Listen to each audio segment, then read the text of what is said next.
Bâtiments anciens, pavés intacts, chaque rue de Senlis porte encore les traces du Moyen-Âge. Un livre d'histoire à ciel ouvert, jour de marché, l'occasion de déambuler dans la vieille ville.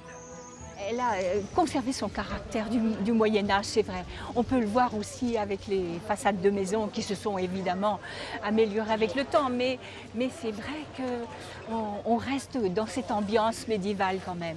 Chaque année, 28 000 touristes viennent visiter Senlis. Située dans les Hauts-de-France, mais à seulement 45 km de Paris, la ville a été relativement épargnée par les guerres. Son patrimoine est intact.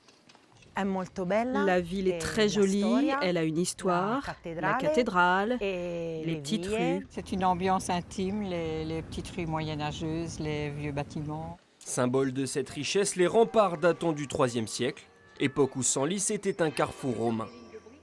Un petit rempart qui a à peine de périmètre extérieur et 2000 mètres, eh bien, il se trouve que les rois aimeront résider ici parce qu'ils s'y trouveront très protégés.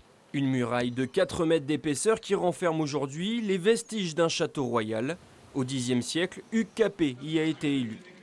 Le fait que l'élection ait eu lieu ici, il y aura une fréquentation assez évidente. Senlis, qui était une petite ville quand même, eh bien, était le centre d'un grand bailliage, puisqu'il comprenait quand même Compiègne, Beauvais.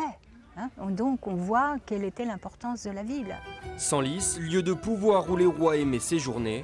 À 2 pas du château, la cathédrale gothique Notre-Dame, plusieurs fois reconstruite, symbole d'une ville au patrimoine préservé.